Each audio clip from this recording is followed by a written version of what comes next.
Bog, dobrodošli na treće i zadnje izdanje podcasta Strujanja Hrvatskog društva filmskih kritičara koji se održavaju zajedno sa i povodom 34. dana hrvatskog filma ovdje u Karlovcu. Dina, bog.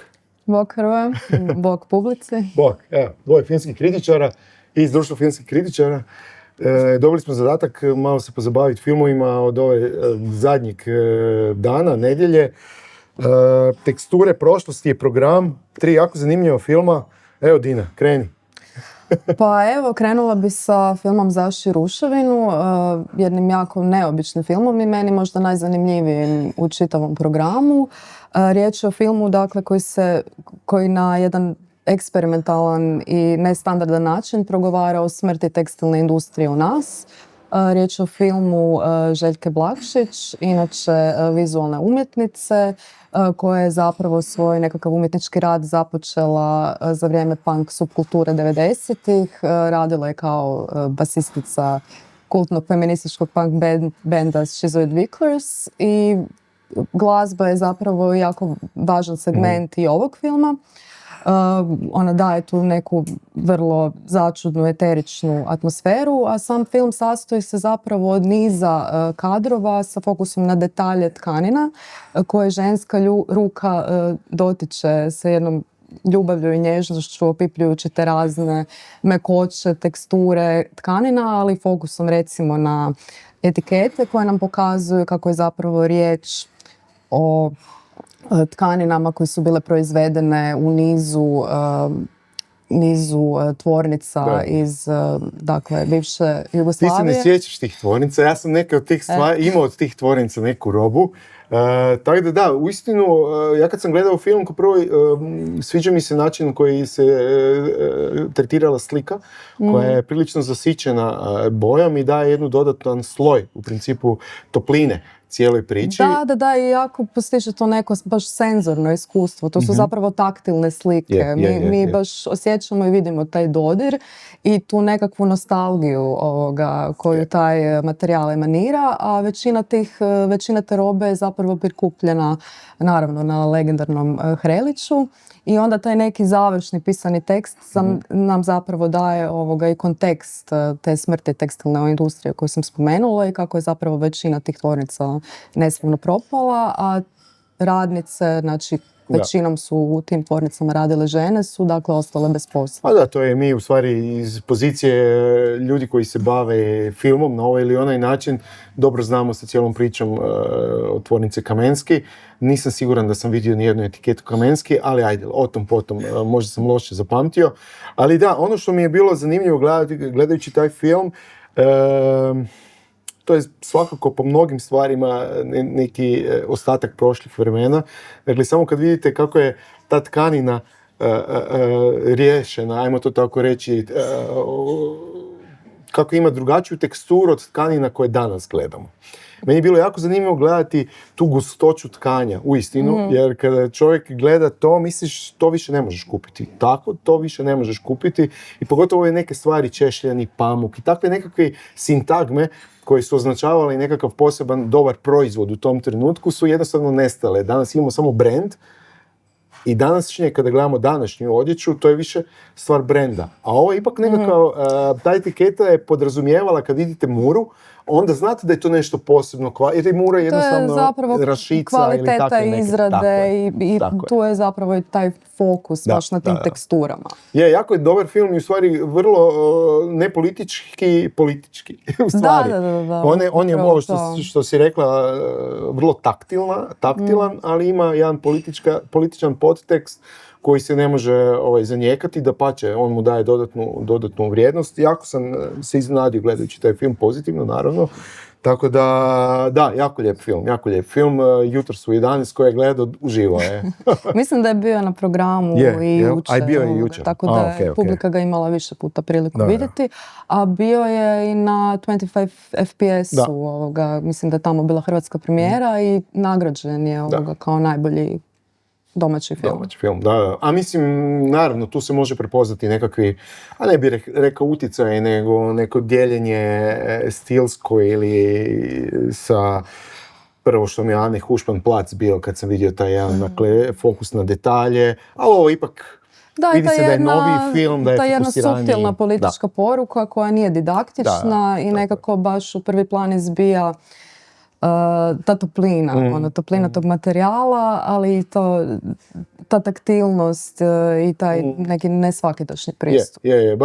Baš je atmosferičan film, a prilično zapravo jednostavan, ali ta nekakva magličasta slika, tu i tamo malo se poigrava sa dvostrukim i višestrukim ekspozicijama. I na detalje se pazilo, dakle, imao sam čak u jednom trenutku osjećaj da je autorica pazila koju će tkaninu imati, koju će imati boju noktiju nalakirani. Sve je usklađeno, sve je posloženo i promišljeno. Volimo takve filmove, Irina, jel da? Ali to je to. Tako filmovi trebaju biti.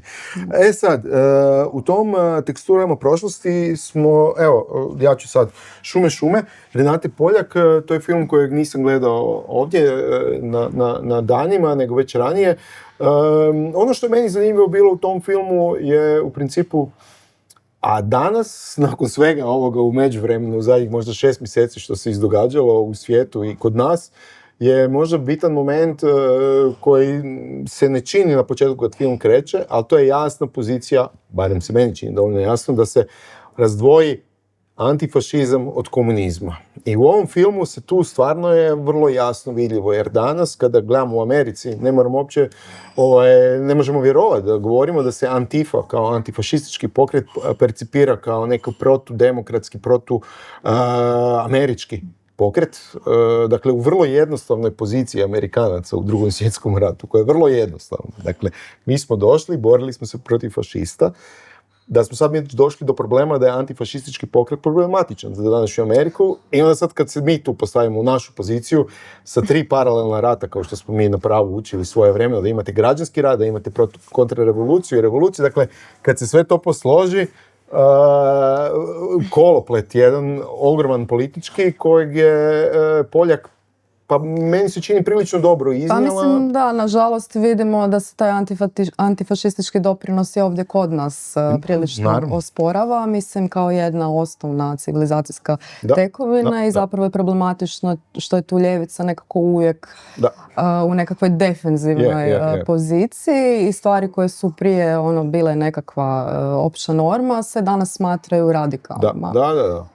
Tako da je to, širi društveni problem koji je prilično uznemirujući. Ali mislim, kažem... To put it mildly. Ali ovi neki glasovi poput ove, ne mogu sad, stvarno sam zaboravio, ove partizanke jedne koja kaže otvoreno, dakle, ja sam se borila unutar komunističke partije iz koje su me izbacivali, mislim da je Goli otok i Bleiburg su veliki problemi te vlasti koja je mrlja bačena do dana danas. Jasno, ali ja mislim ipak da se ne može... To nismo čuli, mislim, ono što želim reći, to nismo čuli od te strane, tako, jasno, ne, i mislim da je to važno. Da, s time da mislim da ipak se ne može na nikakav način marginalizirati povezanost komunističkog i antifašističkog pokreta. Međutim, ono što je meni malo nedostajalo u ovom filmu, nekako sam imala osjećaj da je on imao puno više potencijala, da autorica nije na kraju poentirala sa tim materijalom koji je imala. Znači tu imamo to oslanjanje na te sugovornice koje su stvarno impozantne, mislim, čisto kao nekakvi životči svjedoci. Ne, ona super mi je ona gospođa. Mislim da je međuvremenu preminula ona špijunka. To mi je predobri su. Ali opet nekako ti sami razgovori nekako ipak ostaju na tim općim mjestima i ono što je meni falilo je taj nekakav ipak malo jači naglasak na tom emancipacijskom obalu partizanskog pokreta i tog izbrisanog ženskog doprinosa narodno-oslobodilačkoj borbi i čini mi se nekako da te dvije razine filma, znači imamo ovu klasičnu narativnu i imamo ove neke natruke jednog malo više eksperimentalno-eseističkog pristupa. Da, tu je malo koncepcijski smo ostali na ničoj zemlji, ajmo reći.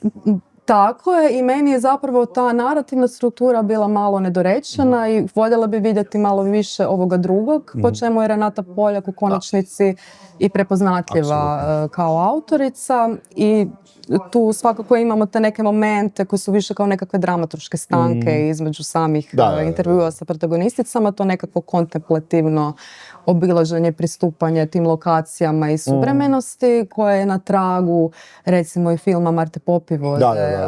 Da, to sam se ja sjetio. Landscapes of pejzaži i otpora. Eto, možda bi voljela isto malo da se više pozabavila tom nekakvom isto i arheologijom pejzaža i tim nekakvim više poetičnim pristupom. Da, slažem se. Pogotovo bih ja rekao kod ovog dijela kad su na Petrovoj gori, jer je tvoja generacija išla na Petrovu goru. Moja je. U svojoj organizaciji. U svojoj, da. Evo, nas su kao klinci vodili. I ja se sjećam da je to jedan bilo traumatičnih izleta za mene. Jer kada vi ulazite u te zemunice i kada vidite u kojim su uvjetima ljudi pokušavali preživjeti, tu više nema pitanja jesi li antifašist ili nisi. Vrlo je jasno. Koliko god ti bio više lijevo, sredina, desno, nebitno uopće. To je na osnovnoj ljudskoj razini je zastrašujući moment. I to mislim da bi se trebalo vratiti u kurikulume, sumnjam da hoće, ali da se vidi što je ljudska patnja. Ne?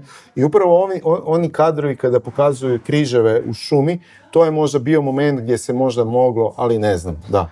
Da, ovako nekako ispada ono klasični talking heads sa redanjem tih priča, mislim koje imaju stvarno jednu edukativnu vrijednost i kao nekakav povijesni dokument i uopće sjajno da su te žene dobile priliku progovoriti za kameru i to je nešto što njihovo svjedočanstvo će ostati za sva vremena, ali eto, malo sam onako... Ajde, ima Renata možda i boljih filmova, mislim sigurno ima. Pa da, ima zaboravili smo Trirmu.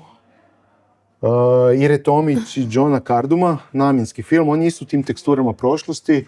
Pa to je zapravo jedan video spot koji se više ovako možda poigrava sa nekakvim folklornim tradicionalnim nekakvim, Mislim, zanimljivo je, to sam si razmišljao kad sam gledao film, kako kada je nešto napravljeno kako treba, zanatski ispravno, kako i ta nekako Dalmatinska Zagora može super izgledati, pa čak i u nekakvoj skoro pa američkoj folk pjesmi, jer to taj film, neki novo folk američki, Albus Harding to je totalno nešto što uopće taj nekakav naš kontekst u toj pjesmi ne postoji. Zapravo taj vizualni sadržaj komunicira. Da. To je kao i ovo sa tax rebate sa Havcom, dakle lokacije.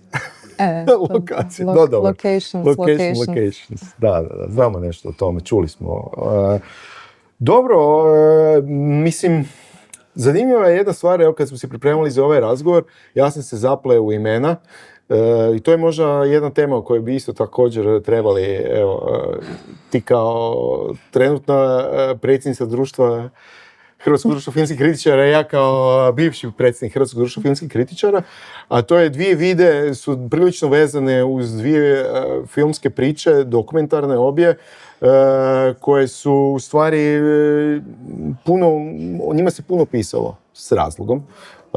Jedna priča, eto, ja sam bio u toj poziciji kao predsjednik društva filmskih kritičara kada smo dobili prijavu protiv našeg bivšeg kolege Mikića, Kreše Mikića i u stvari, da, ja sam dobio tu dojavu, u principu... Znači imaš insajdersko. Imam insajdersko, ali slično je kao i u filmu, Najbolji profesor na svijetu.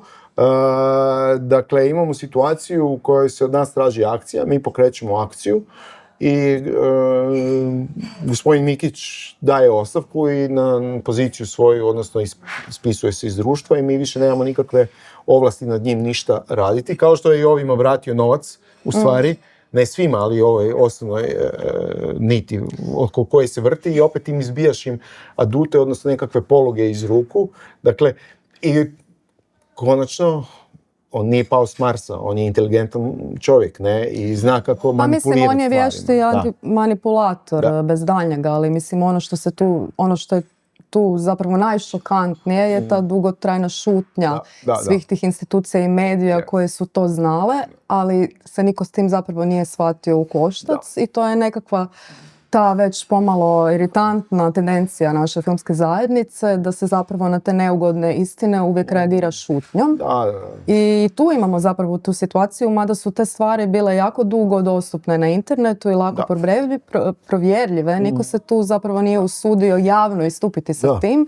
I mislim, ovaj film upravo pokazuje to, da se šutnja razbija i stvari se mijenjaju u trenutku kada pojedinci odluče javno istupiti. I mislim da je to fenomenalno i mislim da je zato je užasno bitno da mladi ljudi imaju što više slobode i mogućnosti upravo to raditi, takve stvari raditi. Mislim, ja kao filmski kritičar ću reći 500 zamjerki može na taj film. To nije jedan od onih filmova kojeg bi ja visoko ocijenio što se tiče zanatski kako je rađeno. Vidi se da je riječ o mladim ljudima koji možda nemaju puno... Riječ je zapravo o diplomskom filmu na sveučilištu Vern. Ali užasno hrabar i bitan film. Hrabar i bitan i on ukazuje na te zapravo sve prisutne sistemske... Mislim, ja ću iz čiste svoje pozicije, dakle, vi kao mlad čovjek, dakle ja kao mlad čovjek, ulaziš u društvo filmskih kritičara i tamo sjedi neki gospodin, dugom sjedom kosom, koji predaje na fakultetu, koji tamo od početka osnivanja društva, odnosno kada je Hrvatsko društvo filmskih kritičara, dobro, znamo cijelu priču, nebitno. I sad vi u poziciji kao neko koji je tek došao u društvo, uopće vam ne pada na kraj pameti propitivati nešto što se podrazumijeva. Da, on radi na, ne znam, to je dobar radio na akademiji, na pedagoškoj akademiji, kako se sjećam. On je uvaženi član društva i to je to. Posvuda i niko nije dovodio u pitanje njegove referencije i to stvarno nije posao studenata. Apsolutno nije. Ali meni ovaj film, mislim, isto tako mu mogu naći zamjerka, ali mislim da je u konačnici on jedan dosta uspješan zapravo spoj tog nekakvog, ajmo reći, Netflix true crime. Ima to cijelo vrijeme igra se s tim. True crime dokumentarca. Vidi se što gledaju mladi studenti. Da, ali opet sa tim nekakvom zdravom dozom autorskog pristupa i ona uspijeva razigrati te arhivske snimke i recimo ove amaterske snimke koje su snimljene na samim njegovim prodavanjima i dakle izjave tih sugovornika, ali razigrava ih recimo sa onim animiranim sekvencama koje su meni dosta bitne u tom filmu, jer one nam zapravo donose priču samog Mikića, samog protagonista i ukazuju na to zapravo, na tu cijelu jednu fikciju koju je on iskonstruirao, priču o sebi koju je prezentirao kao stvarnost. A to je nekakva poetska pravda, da mu je na kraju film došao i glave, budimo realni. Ne? Da, baš to i zato mislim da je autorica u svom diplomskom filmu itekako na zanimljiv način primijenila filmske teorije i prakse koje je naučila od svoga profesora. I tu ideju, i tu njegovu, baš jedan ironičan pristup toj temi filma kao budnog sna. Je, apsolutno. I drago mi je za Vern, kao još jednu instituciju koja, pa ne samo ovim filmom, ali sigurno je ovo jedan od vidljivijih filmova s kojim je izašao u principu, da se malo vidi, da se vidi kao i on nekakav akter na sceni. I ono što mi se sviđa isto je taj što fokus zapravo nije na razotkrivanje zločinačkog postupka ili njegovu rekonstrukciju, nego je film ima tu jednu dozu iscijeliteljske zapravo iscijeliteljske funkcije. Znači, fokusa na žrtve, na njihov osjećaj bespomoćnosti, srama, nepotporu od medija i institucija koje su trebale raditi svoj posao. I znači, on nikako nije nekakav revenge story, čin osvete, nego baš nekakav pokušaj isceljenja i... Da, ja sam do filma nisam bio svjestan uopće ovog dijela o seksualnom u principu predatorstvu isto to. Ja nisam uopće bio svjestan tog dijela. Ja sam bio svjestan ovog dijela vezano uz UCLA, doktorat počasni, cijele te priče. Ali i ovaj dio sa novcem sam znao sam. Mislio sam da će biti fokus na to, ali nisam znao i na ovu sferu isto. Tako da, kažem, hrabar, bitan film, čestitke cijeloj ekipi, ali to moram primijetiti.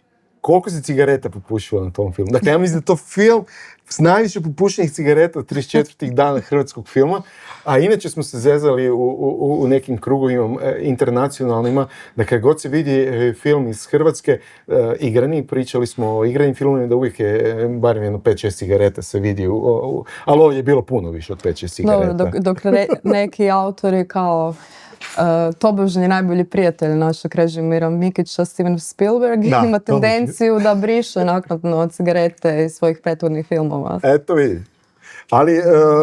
Ali tu je i ovaj kratki film Karli Jelić.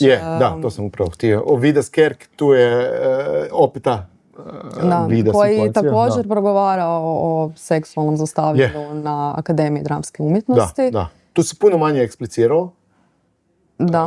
O kome je riječ, koji su odnosi, šta je u pitanju. To je vjerojatno isto zbog nekakvih tekućih sudskih postupaka, ja pretpostavljam. Tako je. Ali svi, ajmo biti realni, svi manje više znamo o kome je riječ. Ali mislim isto jedan važan film kojem ja imam isto dosta nekakvih zamjerki u smislu načina na koji je on u konačnici izašao, ali svejedno jako hrabar čin i opet ukazivanje na jedan širi strukturalni problem. Da. Ma, apsolutno dvije stvari. Prvo moram uzeti u obzir što studentski filmovi... Zapravo je porazno da te filmove rade studentice, mlade žene, a gdje su bili njihovi mentori i neko od vodećih imena naše dokumentarističke scene. Sjetit ću se, to sam baš htio reći i si mi dala šlagvort, to je jedan više ne među nama, Zvonimir Berković je imao dugogodišnje kolumnu u tjedniku jednome hrvatskom, njegova se kolumna zvala Pisma iz diletantije. Ostaću na tome. Ima i knjiga, može se kupiti. Jer ponekad, što je duže čovjek u ovom poslu, a ja mislim da je tako na svim razinama, mislim da film ni po čemu nije ni bolji ni lošiji od svega ostalog što nam se događa u državi. To je ta jedna određena dozina diletantizma je kontinuirana. Odraz šireg društvenog stanja. Da, zapravo, ajmo to tako reći. Ali, nažalost, tu partikularni interesi često prevladavaju nad nekakvim općim dobrom, a i u konačnici samoj umjetničkoj vrijednosti filma. Di smo, dobro. Mirotvorac. To je jedan film o kojem ja ne bi trebao baš puno govoriti, zato što u osnovom radim za produkcijsku kuću Faktum, koja ga je producirala. Ono što je meni osobno, i neću se libiti to reći, je jako drago da sam ja isto malo pomogao u tom filmu, toliko što sam spojio autore, dakle Ramljaka, Herla i Zovka i naravno producenta... Istraživačke novinare. Da, i naravno producenta Puhovskog sa novim, sada već dobro ustoličenim urednikom na Hrvatskoj televiziji, Tomislavom Mršićem, koji nam je onda omogućio pristup arhivu Hrvatske televizije i moje osobno mišljenje, sigurno sam subjektivan da taj film ne bi tako izgledao, bilo bi ga, ali ne bi tako izgledao bez arhive Hrvatske televizije i mislim da je upravo to taj jedan dodatan moment, jer teško možete, ja ne znam, da možete pronaći film u kojem vi imate snimke 10 minuta nakon ubojstva. Da, ali ono što je zanimljivo sa ulogom HRT-a u cijeloj toj priči, mislim, to jeste film koji je zapravo većinski napravljen i gotovo isključivo napravljen od video snimki samog HRT-a, međutim, većina tog materijala javnosti nikada nije prikazana, što pokazuje tu jednu komplicitnost HRT-a koji je nekako često bio sklon zapostavljati tu svoju javnu funkciju u korist dominantnih političkih struja svakog vremena i mislim da je zato važno da je taj sad materijal konačno dostupan, ili evo, jako me zanima da li će javna televizija u konačnici prikazati film koji je sastavljen, dakle, isključivo od materijala... Nije isključivo, molit ću. Većinski od materijala koji su... Je. Dogovoreno je i bit će film prikazan na HTV-u, to mogu potvrditi. Na to smo jako sretni i u stvari na neki način smo u tim razgovorima sa gospodinom Mrsićem u biti nekako išli u tom pravcu, jer nema smisla da ne bude prikazan na televiziji, jer su to snimali snimatelji HTV-a, uglavnom iz Osijeka, i novinari koji su postavljali pitanje u tom trenutku upravo od tamo. Tako da, film je, znali smo da imamo dobar materijal u rukama. Mislim da je super spoj da je došao... Ali način na koji je Ramljak to složio je stvarno... Super je da je došao Ramljak u cijelu ekipu.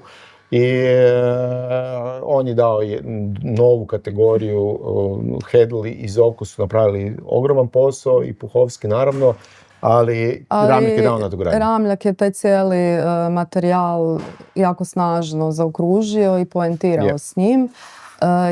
I zapravo užasno emotivno dočarava tu sveopću atmosferu informacijske kakofonije, medijske propagande, ratnog huškanja, prevladavajuću atmosferu straha. Da, pa mislim da je to isto, pardon, što te prekidam, ali samo sitnica. Ali evo sad smo govorili o mladim ljudima koji se zalažu i pokušavaju nešto napraviti u ovoj stvari, u situaciji filma, u situaciji zlostavljanja, iskorištavanja, kako god to uzmemo i nazovemo. Rajhl Kir je bio 30-godišnjak kad je ubijen. Dakle, on je isto bio jedan mladi čovjek koji je izabrala hrvatska vlast. On nije ostatak bivše jugoslavenske vlasti, nego je Hrvatska ga je država postavila na šefa policije u Osijeku, ne? Jasno, ali on je zbog svog tog izrazito snažnog zalaganja protiv politika isključivanja i protiv rata zapravo jedna marginalizirana osoba naše povijesti. Međutim, ono što Ramljak čini je, dakle, to je jedan čin otpora zapravo tim nekakvim službenim narativima na kojima moramo sve više inzistirati. I mislim da je film tu jedan važan medij koji može preoblikovati te politike sjećanja. No ono što on to također uspješno radi je da sam film opet nije nekakva neproduktivna glorifikacija Kirove figure, već ju on zapravo koristi kako bi obradio jednu puno širu temu i zapravo dočarao atmosferu tog vremena, ali i načina na koji se medijski reprezentiraju određeni materijali i kako se sa njima može manipulirati. I u tom smislu i ta zrnatost i neispoliranost tih snimki, tog medija, tih video snimki isto daje tu jednu dodatnu dimenziju i mada je taj nekakav završni čin prikazan odmah na samom početku filma, on i dalje cijelo vrijeme drži stvarno tu jednu mučnu atmosferu jednog političkog trilera i to Ramljak jako dobro postiže sa tim dinamičnim montažnim sklopovima. Da, Čučić je sjajan posao napravi kao montažer. Čučić, apsolutno isto kao montažer filma. Pa u stvari cijela ekipa kad se uzme malo je to je apsolutno odlična ekipa i stvarno kolektivni rad kao i svaki film. Naravno, svaki film je rad kolektiva. Da. I naravno Ramljak izbjegava zamorna opća mjesta tokom Keca i sa tim izjavama u ofu on izravno ne izlaže svoje svjedoke, međutim postiže upravo to jedno moćno supozicioniranje tog vizualnog sadržaja i izgovorene riječi. Da, ne, mislim stvarno ono što je nama bilo jako zanimljivo i nevjerojatno u principu, a to je isto ono kad govorimo o tim hajkama i to. U jednom trenutku kada je film počeo prvo u Benkovcu, onda i u Zadru nije prikazan. I mi smo tu brzo reagirali i stavili ga online sa Loli stream platformom, jer potpuno je apsurdno i smiješno u današnje vrijeme pokušati zabraniti takvu neku stvar u doba interneta. Mi smo momentalno otišli na internet na tjedan dana jer smo morali, nismo na duže htjeli jer smo čekali, znali smo, evo sad svi znamo u Leipzigu će imati međunarodnu premijeru. Jednostavno smo htjeli biti što oprezniji da se ne zeznemo jer on je bio geoblokiran na Hrvatsku, ali to je bio i neki naš pozicija u kojem stavljamo na neki način našu poziciju, a i samo još da jednu stvar kažem, to je isto zanimljivo. Kada gledamo malo o dokumentaristima, o njima smo govorili, i kada pogledamo ko se bavi ozbiljno ratom i 90-ima i s cijelim tim procesom, na koliko ćemo doći produkcijskih kuća. I samo je faktum napravio dečko kojem se žurilo, dakle, o žrtvi Domovinskog rata, o ratnim reporter, dakle oba dva su dobili nagrade Vladimira Nazora, o novinaru u ratu, Paviljon 22, o zločinima u vrijeme rata i evo sad i ovom mirotvorcu. Dakle, to je isto jedna tema u biti o kojoj se malo u biti kada na raznolike načine malo govori i dobro, naravno da mislim da ima još relevantnih filmova, ovoga ja isto moram kao naravno, ti sad zaposlenica svoje restarta, jasno. Ali to je tako, mislim, to je tako, svi se znaju, no, mala je scena, I mislim da je zato i ključno da smo svi pokušavamo biti što veći profesionalci i dati maksimum od onog što možemo dati, da smo moralna pozicija čista, u smislu da nema tu nikakvih figa u džepu, niti podmetanja, da pače Srđan Kovačević koji je snimao sad film na Mirotvorcu je radio oni zadnji kadrovi gdje se među zadnjim kadrovima imao je sjajan dokumentarac Tvornice Radnice.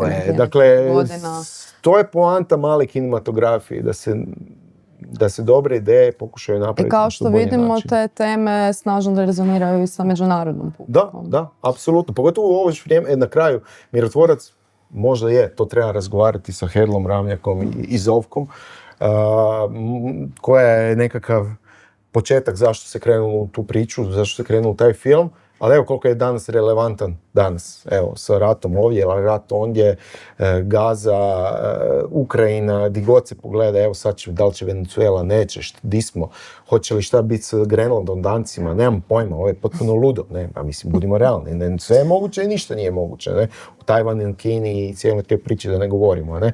Dakle, i onda vidimo to, a ovo je u vrijeme, ja se sjećam, ja moram doći na to, jer to je period u kojem je moj odrastanje, ispred moje kuće, je ubijen, ja sam bio u kući u trenutku kada je na isti skoro način ubijen Paradžik. Ne znam koliko znaš ko je Paradžik, ali on je bio voditelj HSP-a u tom periodu i metak iz isto takve jedne čeke se zabio u orah, evo i dan danas je u mom dvorištu, moji roditelji žive i dalje u toj kući, je metak u tom orahu. Ne? Dakle, to je jedno, ja sam tada imao koliko, 13-14 godina, dakle, i to nije vrijeme interneta da ti imaš neke one informacije, pa sad ti prosijavaš. Tu nemaš pojma, tu samo dolaze glasine od nekud negdje.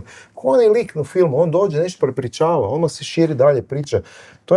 To je period, u stvari, užasan period u biti. Ali mislim da je jako bitno da se zapravo i u širom post-jugoslavenskom kontekstu sve više regionalnih autora zapravo inzistira na tom nekakvom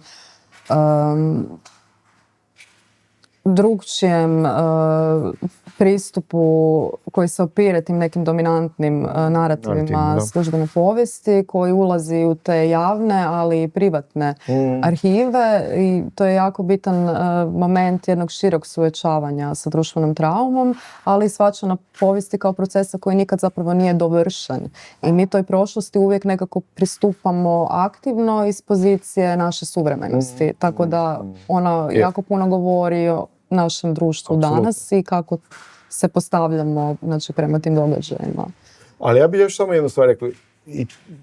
Ti radiš za Restart, ja radim za Faktum, ti radiš na Subverziju, ja radim na Zagreb Doksu, ali tu je odgovornost onih koji organiziraju projekcije. Apsolutno. Nema, mislim, ti isto radići za Subverziju sa svakakvim različitim pritiscima si se nosila, kao što sam se na kraju ja nosio sa drugim pritiscima oko nekih drugih filmova koji se trebaju ili ne trebaju prikazati jer se nekome sviđaju ili ne sviđaju. Uopće nebitno kojima. Ali bottom line, ti kao organizator nekakvog kulturnog događanja, pa makar u praznoj dvorani prikazivao, ali ga moraš prikazati. Nema odstupanja. Imaš odgovornost, ja mislim, prikazati filmove koje progovaraju o važnim temama i koji su izazovni, dakle, svojom nekakvom formom i estetikom kojom pristupaju tim temama, ali naravno tu je izrazito bitan i taj nekakav etički moment. Mislim, na kraju krajeva, ako autor je dovoljno hrabar izložiti sebe, svoju karijeru, svoj život, svoju privatnost, hoćeš ili nećeš, da snimi film, onda i onaj koji je odlučio ga prikazati mora napraviti sve da ga prikaže, makar nikom. Činjenica je da se selektori isto često suočavaju sa raznoraznim pritiscima oko filmova koje biraju ili ne biraju. Imamo iskustva. Različitih mailova, poziva i mi bi mislili da bi vi trebali. ali naravno i taj nekakav pritisak komercijalne isplativosti, ali mislim ja ću uvijek dati priliku filmu u koji vjerujem, pa makar imao 2 ljudi u dvorani. I kao što je ova situacija sa mirotvorcom pokazala. Mislim, on u startu kada je krenuo u kokinima nije imao tako briljantne rezultate, međutim i sad ovim nekim tim, zapravo su mu zabranitelji dali jednu jako dobru reklamu. To je cijela kontroverza koja se otvorila oko filma i publika je stvarno nahrlila. Naravno i nagrade na Puli su tu pripomogle, ali dok je film bio online prikazivan, kina su nam također bila puna. Da, mislim, to je jako isto, možda čisto da izmaknemo iz ove klasične političko ovako onako, ali ono što meni je onak sa strane gledajući jako zanimljivo, a to je da smo od mirotvorca dobili jednu nevjerojatnu situaciju, da smo paralelno radili, i to je čisto kao studija slučajeva bi si mogla napraviti, da idemo u kina, na festivale i na stream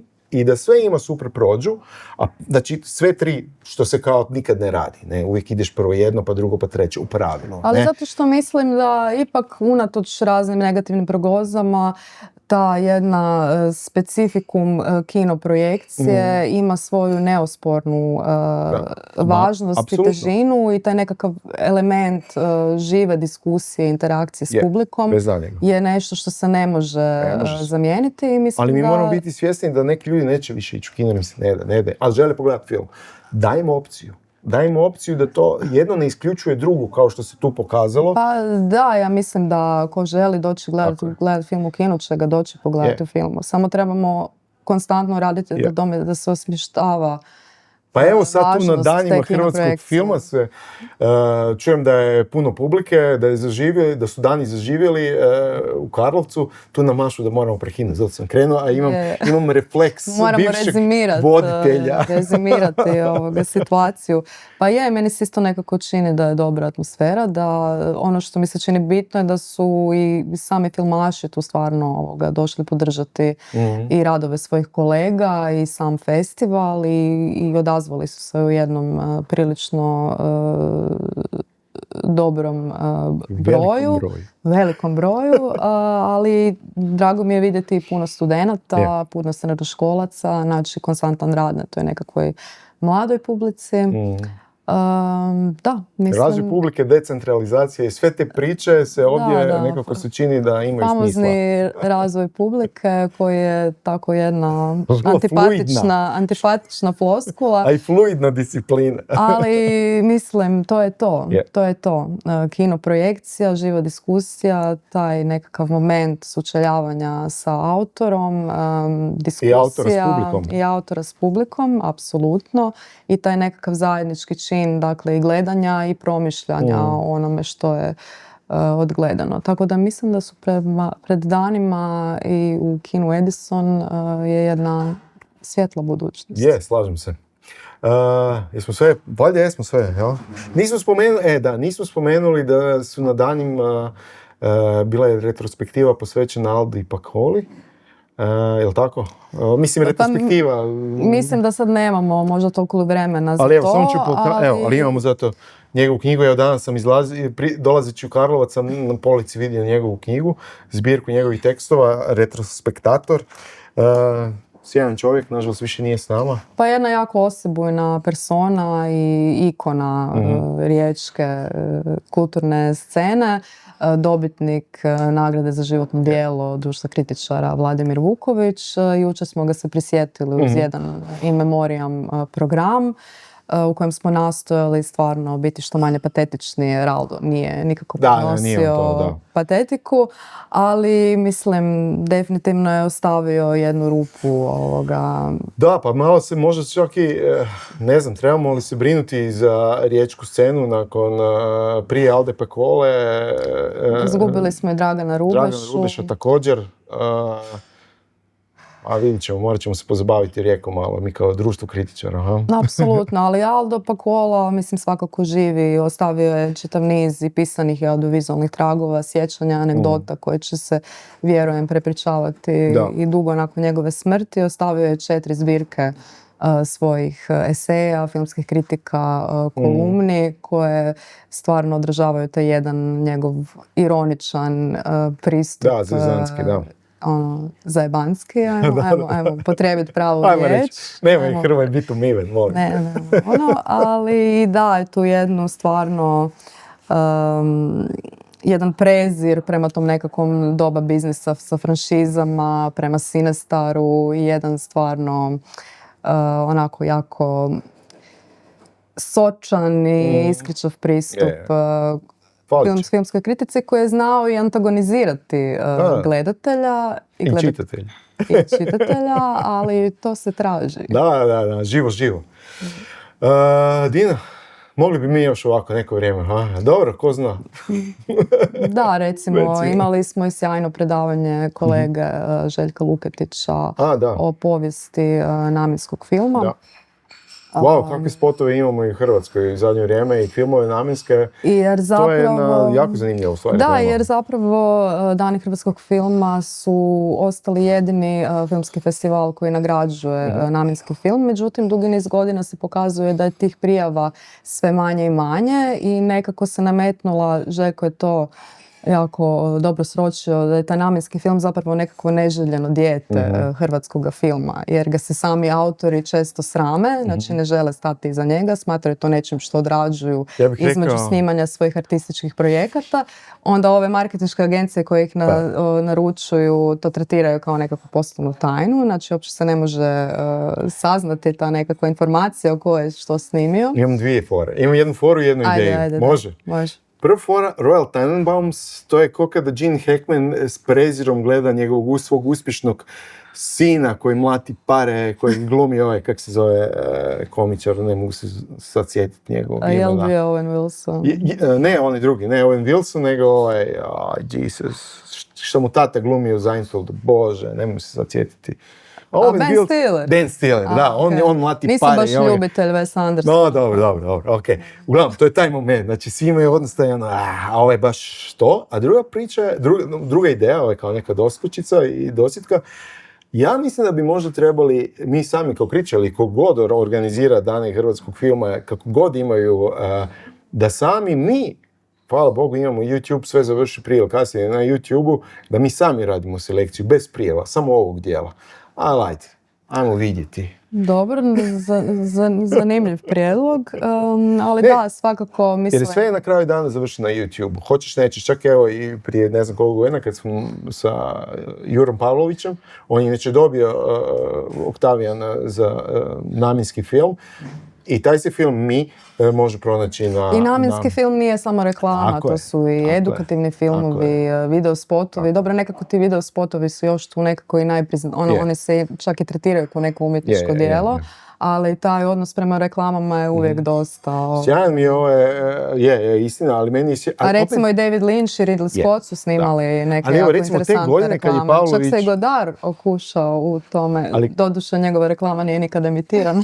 Bože moj. Ali to sam htio reći. One godine kad je Pavlović za Mi dobio nagradu za najbolji namjenski film, a riječ je o filmu koji je tematizirao poziciju izbjeglica danas, jučer, El Shat, Domovinski rat i to doba mislim da je bila veliki izbjeglički val iz Sirije i to. Dakle, te tri momenta. U isto vrijeme je imao Bruno Anković jednu sjajnu reklamu za, mislim, jednu banku, koje se neke nove, jer Bruno Anković je mag u stvari hrvatskih reklama, evo da vam otkrijem. On je radio nevjerojatne bitne reklame, baš što se smisle kako izgledaju, ja mislim da i danas radi. Ali hoću reći, ali ta njegova reklama u stvari teško je mogla proći kod kritičara za Oktavijana, jer je ovo ipak angažiran film, ima nekakvu umjetničku nadogradnju. Pa mislim, apsolutno, ja mislim da se ocjenjuje nekakva umjetnička kvaliteta, ali da je sama namjena također nešto o čemu bi se trebalo diskutirati i jedan etički pristup zapravo tome. Šta sam još htjela reći po tom pitanju? U svakom slučaju, to je nešto s čime se trebalo obaviti i mislim da tu postoji prostor. Reklame stvarno često zapadaju u nekakav klišej i kič i nešto čega se mi filmski kritičari grozimo, međutim, taj nekakav odmak od šprance i norme tu opet može biti interesantan i ne možemo poreći zapravo i veliki utjecaj tog reklamnog jezika i marketinga i na same filmove. Da. Koji se tu često isto utiliziraju kao nekakva estetska sredstva sve više zapravo. Ali evo, mislim, večeras će biti to jedan zanimljivi razgovor, okrugli stol zapravo, namjenski film između tržišta i umjetnosti, u koji su pozvani neki od zanimljivih autora i autorica namjenskih filmova kod nas. Pa Ajde, vidjet pa ćemo ćemo, poslušati što kažu. vidjet ćemo u kojem smjeru ta nekakva veća prisutnost namjenskog filma na danima hrvatskog filma može ići. Ja mislim da smo sad sve rekli, jesmo. Ako smo bili dosadni, davno ste mogli stisnuti stop na YouTube. Ništa, puno vam hvala na pozornosti. Dina, baš mi je bilo zanimljivo i u stvari koliko surađujemo, malo razgovaramo o filmovima, u biti. Pa to tako nekako na kraju bude, da. Ali evo, malo smo nadoknadili. Sad jesmo, da, pred kamerama. Hvala ti, hvala vama. Hvala.